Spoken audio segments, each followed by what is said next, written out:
Everyone, welcome to another episode of Content and Conversation. Today, I'm excited to have Abby Reimer on the program. Abby is an SEO product manager at Scribd, formerly of Uproar, a great agency. Scribd is a big digital library online, competitor with many other great digital companies, digital company themselves. So Abby and I digitally go back a long way. We were talking about this a little bit before the program, but excited to have you on to talk about zero-click search terms today, Abby. Excited to be here. Thanks so much for having me. Yeah, so this feels like, I don't know what about recently, or maybe we just also kind of ended up in this same direction in some way on topics, but it feels like zero volume keywords are bigger as of late.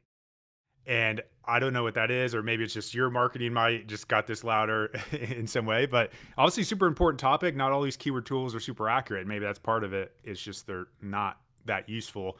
But one of the things that set off this conversation is you did have a tweet and a share on LinkedIn that got 200 plus engagements showing that a keyword that had no volume got 12,000 plus visits. Pretty incredible for something that would register. Yeah. Would not register otherwise. So like starting there, I guess I sort of got a cart ahead of the course.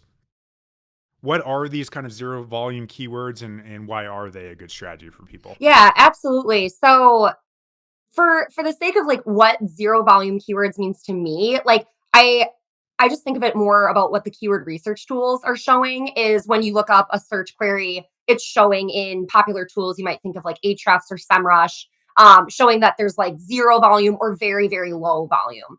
That is different from like zero search keyword where there's potentially like there's really not search volume there, but zero volume just kind of refers to what the tools are spitting back out.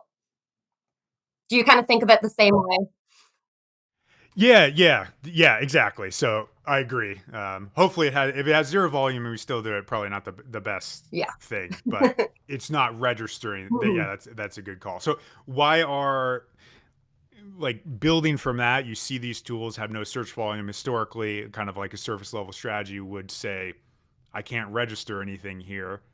Why should I go that direction? How do you like take what these tools are telling you and you go to the tools and say, this is wrong, I should not, there's actually demand here? How do people go about finding that? Well, to go back to like what we were just talking about, like these, this topic kind of blowing up, I think the main reason behind like zero volume keywords becoming more of interest is because I think people are realizing more and more that like these keyword research tools, they're a great tool, they're a great resource, but they're not the only resource. They're not the only source of truth. They're literally just one source of data, just from what people are searching for. And even at that, Ahrefs published their own study where they're one of the more accurate tools, but they are still only about 50% accurate by their own model. So you can't, again, great resource, but it's not the only one. You should kind of, I think there's a lot of other ways that you can find these terms that people are searching for without relying on them. And then the other thing too is like, using these tools, everyone has access to them. Your competitors have access to the same exact keyword data that you do when you use these tools. So you're really not getting any competitive advantage there. And then on top of that, I feel like people say this every year, every month, but like the SERPs are getting more competitive. Every single time Google releases an algorithm update, it seems that it's making things harder and harder to get the click. The late and great Ross Jones had a very good Moz article, I believe in 2020 or 2021, called The Maker SERP Squeeze. Have you read that, Ross? I have not. Okay, I'll have to drop a link. It was so good, but essentially it kind of just gave examples of how makers, like the retailers and actual stores and companies are getting pushed out for a lot of their primary keywords. And the people are, the websites that are showing up are a lot of like review sites, aggregators, even like informational blogs.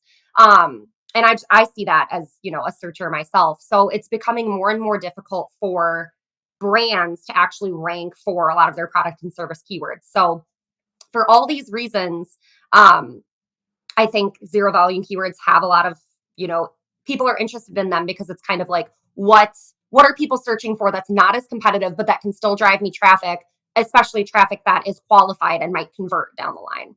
So that's kind of the why I think behind zero volume keywords. Do you have any like thoughts on that, or can you relate to any of Yeah, that? no, it makes sense. I see that as well. And those kind of like a lot of those first party topics is harder. User Google's surfacing kind of the roundups more Yeah, often on some of those. I did find that article where you're talking, and on quick scan makes complete yeah. sense of kind of what's being seen. It's tough for sure. So zero volume seems like an attractive way, but like where does the inspiration come from on those kind of terms? Like, is there how do you come to the conclusion that this should be built even though the tools are not registering? Like how what are the paths you've gone down to find those? Absolutely, and it's so beyond just a gut check. Like, I'm a very data driven person, so I call myself like left brain, right brain. Like, I always rely first on like data and logic to reinforce anything I do, like creatively or decisions that I make. So, it's definitely still any zero volume keyword is always based in data and have some notes written down. But there are a few places that I really like to look. I'll start with the first one being like Google, specifically autocomplete. And people also ask. And the reason I start with that one is that's actually kind of how I discovered the zero volume keyword that you mentioned, that case study I shared on LinkedIn and Twitter. So yeah, that keyword, and I say keyword loosely, the page that was targeting a zero volume keyword as the main term. That was, yeah, after just a few months was driving 12,000 visits and just showed no sign of stopping. So how we found that was literally a Google search for a kind of keyword template that we'd used prior, that kind of worked for a lot of different topics. And when we were doing the autocomplete for that, a new topic had popped up. This one was actually related to COVID. And it was, I mean, it made sense for our audience. We've written articles like that before, and every single time we write them, we get traffic from search, and it works well on email, social, even paid. So we just know that those topics are something we want to write about. But when I popped that in the keyword research tools, I saw no volume for it. And I was just astounded because, I mean, there was a little bit of a gut check moment there too, because I'm like, me and my friends have actively talked about this topic. I've heard other people talk about this. So there will be times where your gut check, because just maybe you're related to the industry or you're involved in that topic, you might even just be able to know this is something people are talking about. Other times you might not be familiar enough with the industry or might be so niche that like you don't know. But I wouldn't like say, gut check is something that you should completely ignore. But my kind of, the way I think about autocomplete, and people also ask, is if it's on there, people are searching for it. And a lot of times, especially with those longer tail or more niche terms, you're not going to see those reflected in keyword research tools, at least not with much volume. But I think if it's on there, like you can be pretty sure that people are searching for it. So that already is a form of data. Nice, nice. Yeah, it makes complete sense. And it's kind of one of those things of just being in the industry Yeah. in some ways is beneficial that you can kind of keep up on that. So, just out of curiosity, of those keywords that had the 12,000 plus visits, when you look back at these tools, or if you look back at these tools, did you find search volume a few months later? I did actually, yeah, like 4 or 5 months later, I looked back, and that main keyword that previously was showing 0 volume was now showing maybe several hundred. It was not high. It was nowhere near what we were actually driving, but it was starting to show up. But just out of curiosity, then I did kind of a comparison between what I was seeing in Google Search Console for that page and then what I was seeing in the keyword research tool. And I mean, for the vast majority of the keywords that were driving the most traffic for us were still showing up as 0 or very, very low volume in the tool. So I'd say it was about 50% accurate. Nice. Yeah, I mean, we're talking about this a little bit, but it's interesting that one of the best keyword research strategies I've seen sometimes is just like industry knowledge and being able to jump on things that like an SEO on the outside is not able to. I have several, I'm realizing even having this conversation, this feels like it's a hot topic recently, but had some examples of in Mhm. the mortgage industry, and someone saw this thing broke. And if you kind of take that expertise and then you know how Mhm. keywords are framed and structured, put Yeah. that together, sometimes you could like have something that is 90% of your traffic, right? Absolutely. And that's why another one of my favorite places to find zero volume keywords are like customer support teams, one on one interviews with customers. Um, if you can kind of get in the mind of the customers and hear what they're asking, even if you're not seeing that reflected in keyword research tools, you can go and chase those keywords knowing, hey, I have actual proof from our support teams or from one on one or group interviews with our own customers that these are questions that they have. And the added benefit of that is that can take added like pressure off your customer support teams for asking these questions. If you kind of create like a self-service like knowledge library of your product or service, I mean it's only beneficial not just from a traffic and conversion perspective, but also from your internal team. Anytime you can kind of take the heat off your customer support, I think the better they deal with a lot. Agreed. And you made So me realize something I haven't searched as much recently, but another search engine you have is your internal site data. So you go to analytics, see what people are searching. yes, You could help, even if it's maybe not referencing on Google, you're helping there for sure. So when you're thinking about these topics, obviously us as SEOs have faith in them. How do you match, or I'm guessing the instinct is these are low difficulty, so by nature you don't have to put in a ton of effort sometimes to kind of see something. How do you match, like, how much time should I spend on this? Also, how do I convince stakeholders this is a smart thing to do when you might not have much data to show them that it is? absolutely. Well, for me personally, like the amount of time is pretty negligible because even if I were to just use a keyword research tool, I never just take that at face value. Like these metrics like search volume and keyword difficulty, those are things you kind of have to get the context for yourself. For any keyword that I go after, I do a manual search. So no matter what, I am looking in SERPs to see who's showing up, what does the content actually look like? Because I've seen a lot of cases where like the keyword research tool says like the difficulty score is like below 20, but then the first three sites ranking are like behemoths like Wikipedia or Amazon. And I'm like, this isn't necessarily accurate based on what I'm seeing. And sneaky tool for you, just love to sneak those in. To make this process faster, the free tool that I love to use is Sam Schmidt's Through. I have not Have heard of that. you heard of No. that How's that tool, Rob? spelled for listeners? Oh my gosh. It's THRUUU through. And it's free. I think you get up to 10 searches free. And you pop in a keyword and it scrapes the SERPs for you and it pulls all the data you might need or might be looking at when you're doing it manually. So it shows you like the top 10 or 15 results for that keyword, what headings they're using, their title, their meta description, their word count. My favorite mini tool within that is the topics tool. So it doesn't just pull like what keywords they're ranking for, it shows you specifically what words and phrases you might expect to see in the top 10 articles. So you can easily find gaps in if you have an existing article or if you're making a like a content brief, you can kind of see like I always equate it like if you're writing about like the history of basketball, you don't just want to use like basketball over and over. You would expect to also see like Michael Jordan in there, Kobe Bryant. You'd expect to see like all these different terms related to that. And through is a really quick way to gauge what types of topics you should be incorporating in your content. So love that tool. It sounds a little like ClearScope, but free. Am I hearing this correctly? Yeah, and I never used ClearScope. I'm familiar with it. Phrase, Frase, is another one that's paid that I personally really like. Um, so I mean, if you're looking for a paid tool, I would recommend Phrase, but Through does like truly probably like 70 to 80% of what like a paid tool can do. So highly recommend both. Nice.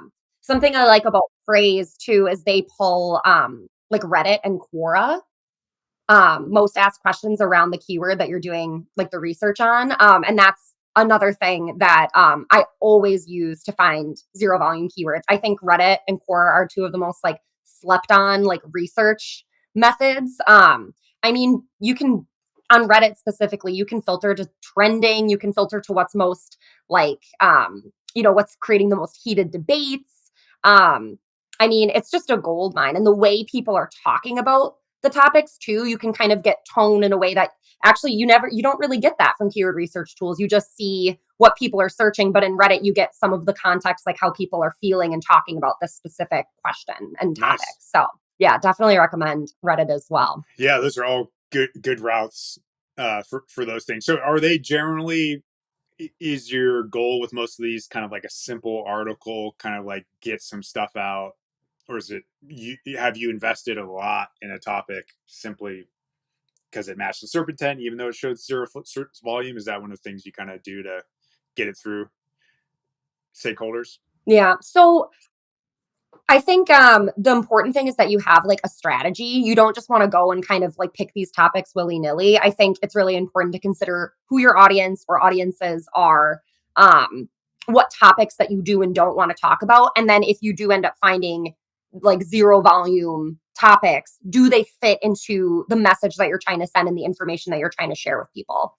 And then to kind of answer the question on the stakeholder side, I mean, I don't think we should be thinking about that any differently than like trying to convince ourselves that this is a good topic. I mean, really, like going back to data, what we're looking for is any sign of life, kind of, for these topics. So if you are on autocomplete, people also ask Reddit, even just things that are trending like on social, or if you're seeing it on TikTok, like these are all data points actually beyond just a number that a keyword research tool spits out that you can take back to a stakeholder and say, here are all of the contextual clues I'm getting that this is a topic that is one being talked about and searched for, and something that we want to show up for.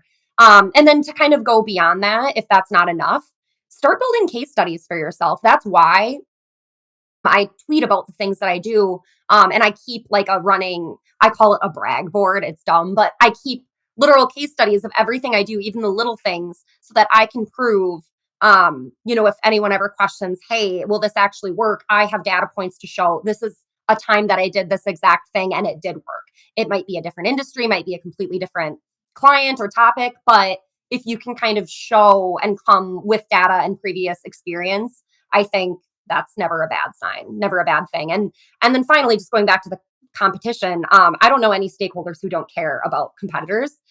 When you show them, hey, this tool that you're looking at and want to see volume in, competitor ABC all have access to this.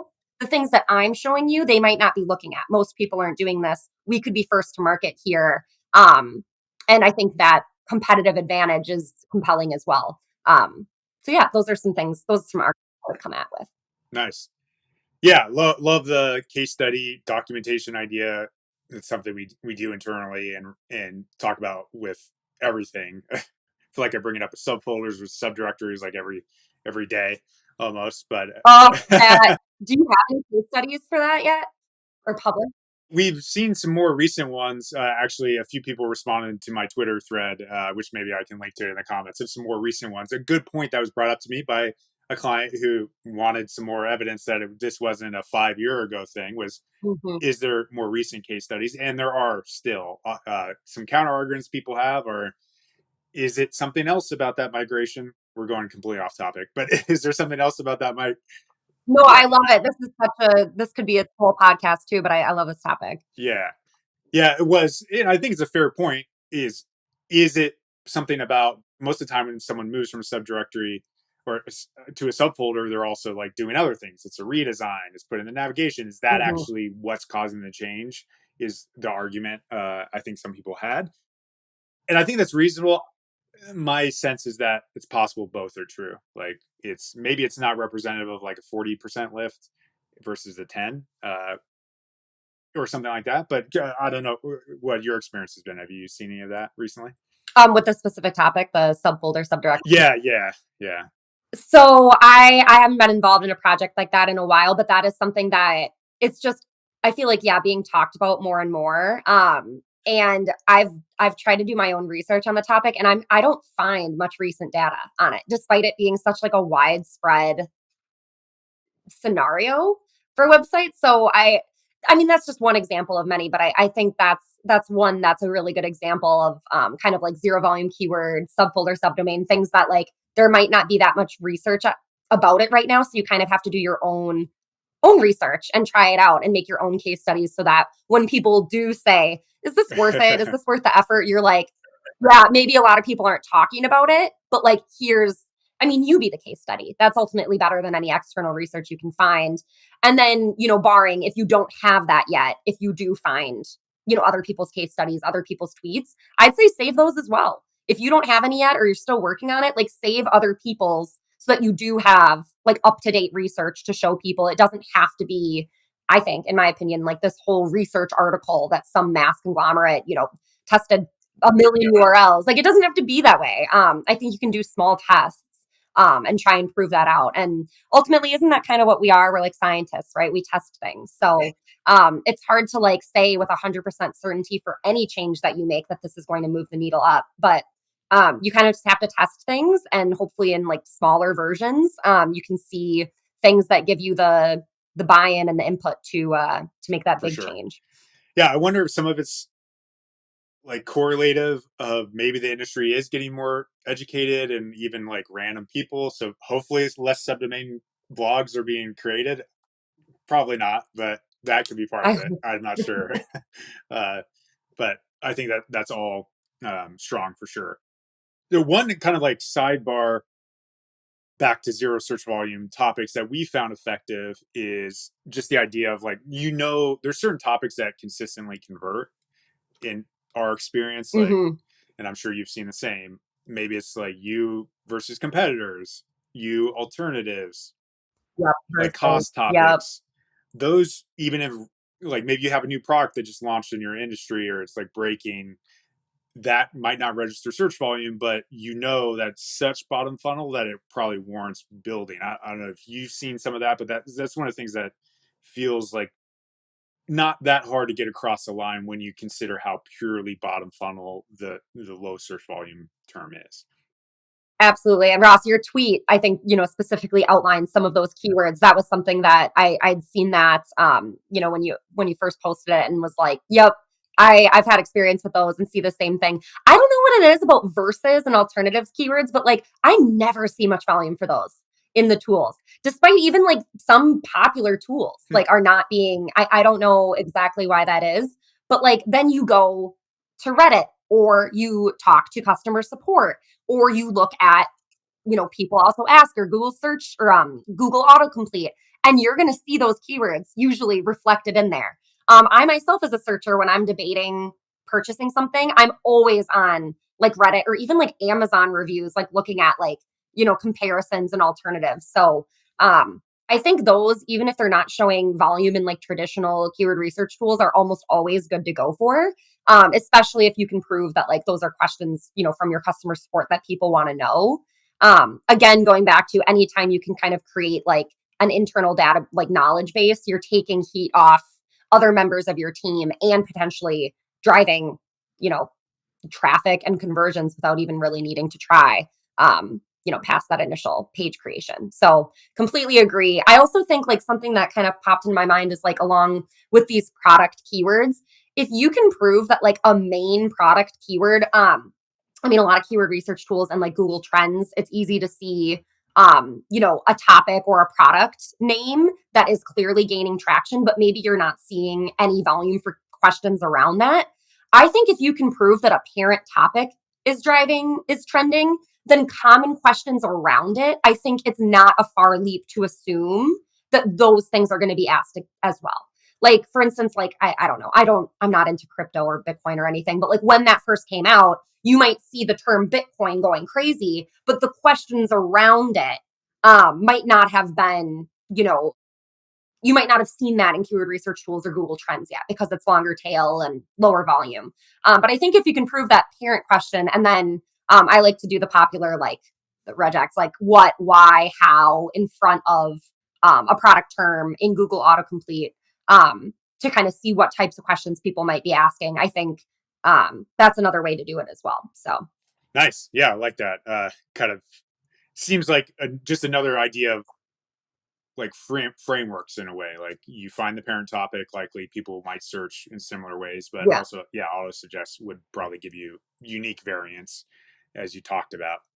yeah, I agree. And I had a question for you. So when you do like versus or alternative keywords, have you received maybe even if you have the data to back it up, like people are searching for it, have you received pushback on those types of terms from clients of who don't want to mention their competitors. All the time, unfortunately. Yeah.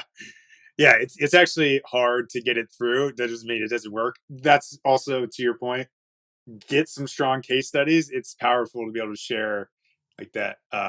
We'll share a screenshot of my tweet on our podcast too. Like the big numbers are alternative is a versus page. So like 200K in revenue, maybe you might change your mind about doing this Yeah. as compared to just feeling kind of nervous about it. I totally understand. Like I've even thought about it and I'm like, I don't know. It is. It's like a kind of a spicy topic, but the way I think about it too is like if people are searching for this, if you're not going to write about it, someone else is, or worse, someone might go on a site like Reddit or Quora and find them saying like, "Hey, the competitor is better for XYZ reasons." So it's kind of like in my mind, why not try and own part of the conversation about it? And also like I think it's an opportunity to admit like, "Hey, we might be biased, but here's really like the facts about how we're different," and you can kind of make the decision for yourself. A couple pages I did research on for this exact topic. Casper has a really good competitor page, or maybe it's Casper versus Purple. I can't remember which one published. I think it's Casper. Um, and same with I think it's is it Harry's? Those shave clubs have really good competitor um, versus pages as well. I'll have to Nice. drop links to the right ones.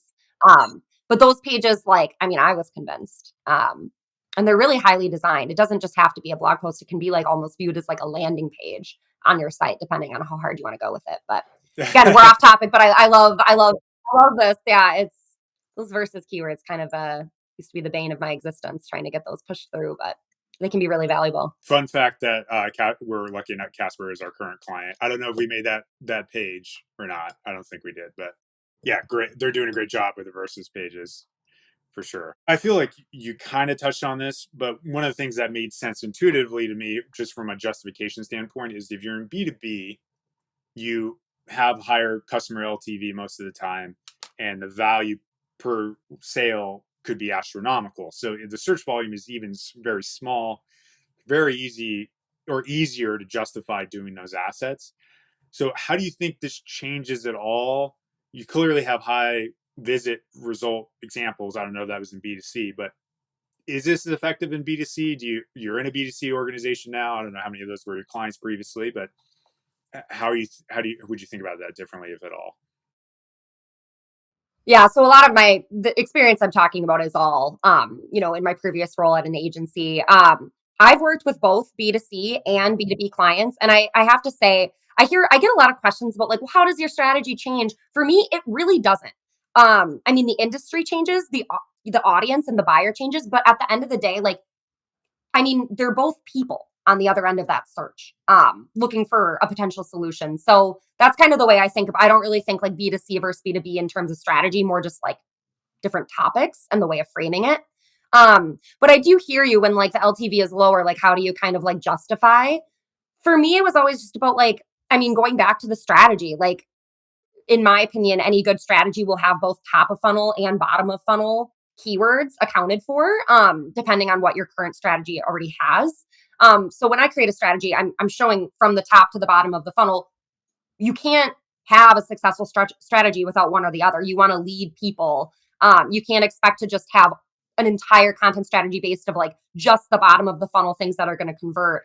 I think it's important to set the expectation that sometimes just getting that traffic, getting people on the site, getting people aware of what you potentially can help them solve. And maybe even there's also mini conversions. I think email sign up is one of the best conversions on top of funnel content, or leaving a comment or a social follow, or even just viewing a product page. It doesn't always have to be, in my opinion, like dollars and cents or, immediate signups that add value down the line. So that's kind of the way I think about it. I think just having qualified traffic is important, and then having actions that make sense on those pages, and having pages across every stage of the funnel, regardless if you're B2C or B2B. You'll kind of need the same things. Yeah, that makes sense, and I like that thinking for sure. Like, I don't know if it's a drawback or a consideration for this. I wonder how deep you've gone. Like, I don't know if you've made like hundreds of zero volume keyword topics. One of the things we're thinking about this more recently about like we've talked about not doing manual link building recently, and like internal linking is so big, and like Mhm. just also your content, every piece of content on the site being performative, so it's not like weighing down the site. I wonder if Yeah. you went too deep on this. Of course, if every article performs, that's great. Like, is there some risk of weighing down the bigger terms, if that makes sense? Like, there is, you've probably seen sites that have done thousands of pages, about millions of pages probably, but they might actually be preventing themselves from ranking for the head term as you talked about. So how would you think about that in the context of this strategy? Absolutely. And at the end of it's all about quality, not necessarily like I don't Google doesn't look at a page and think, well, how high volume is this and counts that against your quality. It just looks at the page's quality when counting it against your site. So I mean, for me, I've seen pages that clearly target a very high volume head term, and those pages, frankly, stink. They're 11,000 words long. They don't need intent. They look old. They're from 2015. And yeah, maybe they drive traffic, but like in terms of quality and what people want, um, I don't know. In my opinion, I think I've been seeing trends point to smaller, high quality, like mini articles versus the giant guides that don't seem to be meeting intent anymore. So that's just an example of like, maybe that page is ranking for the higher volume things, but it might actually down the line be lower quality than something that's targeting maybe a keyword that only gets 100 searches a month, but that you really, maybe it's only 500 words, but you answered it really well and you met that intent. Um, so I also I wouldn't like recommend, just creating, even if there's zero volume or not, hundreds of pages that, yeah, that you've just like not really put much effort in just to kind of throw, darts at a dartboard. Obviously, you want to test different things and see what sticks, but I mean, it's such a, I think, like lame answer, but like always going back to quality. I'd rather have, and this is something I've tested with clients. I'll let you in on a secret. I've never built a single link manually ever. And I've seen growth like across a variety of clients that I've done this for. And yeah, my bread and butter is really like low to mid volume keywords that aren't super difficult. I don't know what it is about that like 300 to 800 search volume, like that's where I really just thrive. Because people aren't really paying attention to those, and it's a lot of opportunity to rank in those top five and kind of do something different. So, Yeah, you made me, and you mentioned this up front, but a way I like framing it is doing audience research, not keyword research. And if you do that, it's not like in a lot of ways, this is audience research. If you do keyword research, you find all the competition. Everything sorts by highest search volume. People are default going to go that direction. Like you'll hit the very obvious things. Like if you were in content marketing, you would just search content marketing, but you might not search GPT-3 or like things that you actually have to know the yeah, industry to know, right? exactly. So that's where like talking what you're saying is so powerful. And if you think about it, like someone searching content marketing, is that really your audience? But someone searching GPT-3 is, yeah, maybe that volume is like 1/100th of what is content marketing. But realistically, those are the people who might be a lot more interested or a lot more invested in what you're offering. Are the people who, yeah, maybe it's not the masses, but at least in my client experience, it's very rare that the masses are your audience. It's usually a subset of people. And that, I mean, regardless of B2B or B2C, I'd say maybe more with B2B, like that's where a lot of this gets even more important. Is like the people who are your audience might not be searching for very common terms. So that's where I love the way you said audience research versus keyword research. That just comes so much more into play, especially if you're in a niche audience. Do not expect to be ranking for the 10,000 K a month head terms because they might not even For exist for sure. your industry. I mean, we touched on your 12,000 visit case study. I'm curious if you could share any other kind of examples of this for the people listening. Yeah, absolutely. So, I mean, that was one example that was truly zero volume, like that main head term, we didn't find any. I'm going to push past just zero volume and go to like more like low volume, low competition. It doesn't have to be zero to be valuable. Yeah. You know, it can be several hundred. And I was just kind of saying before, like, I really feel like that's been kind of my bread and butter. And this is with an e-commerce site, but one example of this that we found is we did find a head term that was high volume. But it was also randomly really low difficulty. So we did go for that. But through that, we found a lot of like templated terms of questions underneath that one topic. And those were lower volume, but it was something that we could create really quickly, like a template for. So all of our page titles were really similar, except with the one part of the question swapped out. And then we were able to create like 12, 15 of these articles really quickly, but they were also really high quality because we created a framework for how we got the research and did the interviews. So it was really simple. And then those pages, if you looked at a keyword research tool, probably only showed a few hundred visits a month. Those drove, oh my gosh, those like 10, 15 pages alone, I think were responsible for driving close to 100,000 visits a month to a website that was previously driving 1,500 visits a month.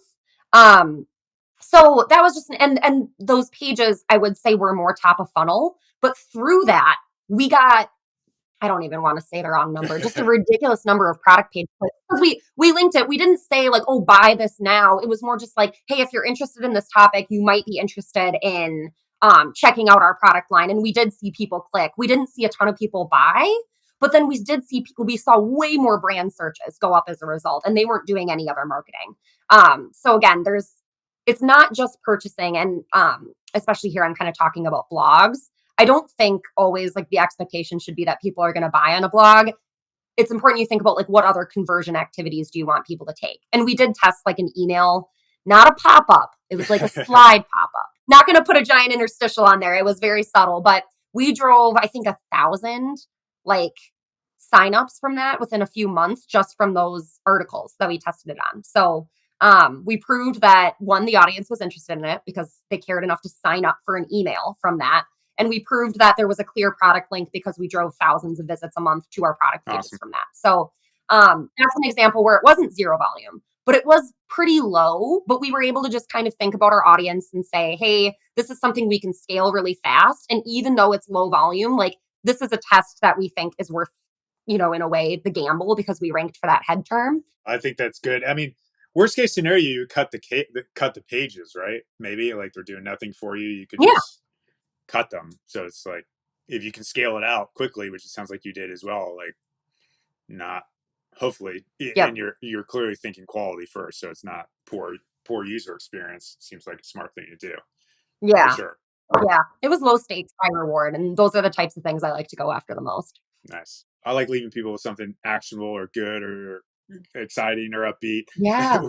Is there anything else in like content marketing or SEO that's exciting you these days, or it's a tip, a tool? You already dropped several good ones, but anything in that direction would be great to hear.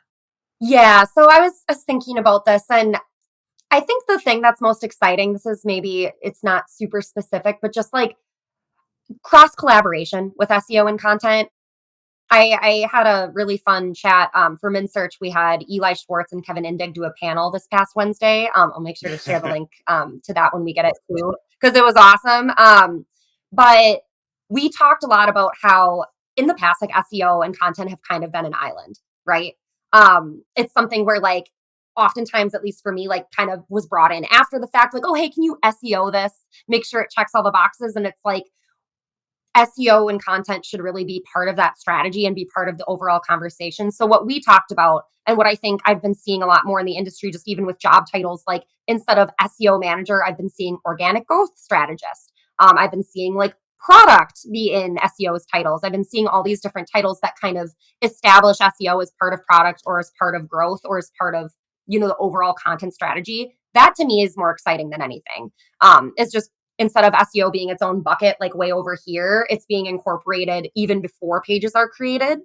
So I think the main thing I'd leave y'all with is like, find places to jump into where you can, whether you're in-house or agency. A few places where I found the most benefit collaborating, like first of all, paid search. If you're not having meetings with either your own internal paid search team or your clients, you got to start. We found a lot of opportunity that way, and not just like us getting like actual keyword conversion data, which as we don't have access to on our side of things. They get a lot of value from us as well. Like I had many instances where they were like, we didn't even know you were creating these pages. These would be great for part of our campaign, more top of funnel. And then on our end, I have one example, like talked to the paid search team, and they were showing me different types of terms that were converting, and they're like, this could be a whole like, feature page build on the site, like actual landing pages for these specific features. So these are all things that we wouldn't have come to those conclusions on our own, but by having those conversations, and it was just once a month, it wasn't a huge lift. We were able to get more insights and kind of grow bigger together. And then another fun example is like when you can talk to design or user experience, like before a page or website is created, so helpful. Not just to kind of share like your SEO like checklist of items that you want, but also just to understand like how they approach it, why certain components of the site look and act the way that they do. I think is really helpful in understanding how your audience engages with this, because a lot of times when a page is being designed, user research has gone into it. Like they've got the context as a designer or a UX person that you don't have. So yeah, would just encourage like thinking about different ways that you can collaborate different departments. If you're agency side, just talking to your clients about these things and seeing if you can get in on any of those meetings. To me, that's what excites me about being an SEO, is not just being on my own island and just doing these checklist of things after they've already been created. I'm way more interested in being part of building something from the ground up together. So that's what I'm excited about. Nice. Yeah, I like that, of just having empathy and knocking down walls to actually get things done too. I mean, understanding like just an SEO going in there and put the keyword in the H1 on a hugely important brand page. Not always as easy as it looks, for sure. And I like the idea of even like, I wonder if the subtlety of like, I know your title is SEO product manager now, like having those kind of hybrid titles. It's like, oh, they're one of us kind of thing. I don't know. Maybe there's something to that in addition to what you're doing, for sure. Well, this has been great, Abby. I definitely suggest checking out Abby on Twitter and LinkedIn. She shares a ton of great stuff. Abby Reimer, MLPLS. Is that correct on Twitter? Probably just Google you. MPLS, Minneapolis. That makes sense. That's the easier way of thinking about it. Yeah, check out Abby. Find her in the show notes. We'll link to her Twitter and LinkedIn for sure. And thanks for coming on. Thanks so much for having me. This was a great conversation, and yeah, just excited to be here. Appreciate it.